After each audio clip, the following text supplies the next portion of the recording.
হাত পা ধরে ভাই সম্পর্ক বাঁচানো যায় না ভাই। যে আপনার সত্যিকারে ভালোবাসে তার হাত পা ধরা লাগে না, সেমটাই ভালোবাসবে, সেমটাই আপনার সাথে দেখে যাবে।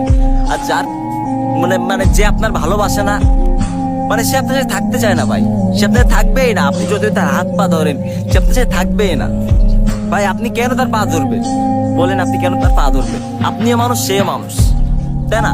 আপনার মধ্যে ভালোবাসা আছে, তার প্রতি ভালোবাসা নেই, এজন্যই সে আপনার সাথে থাকতে চায় না ভাই।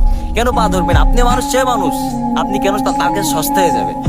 আরে ভাই, কে একজন আপনার জন্য অপেক্ষা করতেছে, ভালো একজন মানুষ, ভালো মনের মানুষ, তার ভিতরে ভালোবাসা আছে, কেন আপনি তার পা ধরবেন?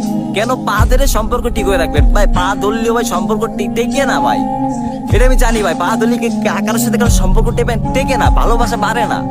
মানে পা ধরলে না ভাই, আপনি যদি তার পা ধরেন, পা ধরে সম্পর্ক ঠিক করতে যান, তাহলে আপনি তার কাছে সস্তা হয়ে যাবেন, আপনি তার কাছে সস্তা হয়ে যাবেন, আপনার কোনো মূল্য থাকবে না। এই জন্য ভাই পা ধরে কেরোর সাথে সম্পর্ক রাখবেন না, পা ধরে সম্পর্ক টিকানোর কোনোভাবেই চেষ্টা করবেন না ভাই। সে যে যাওয়ার সেমতেই চলে যাবে, তার যতই পা ধরেন, যে যাওয়ার সেমতেই চলে যাবে।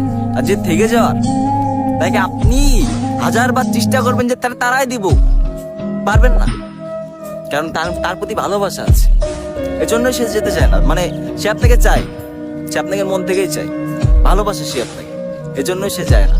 আর তাকে কখনো ছাইরেন না, তাকে কখনো যেতে দিয়েন না। যে যেতে চায় না তাকে কখনো যেতে দিয়েন না।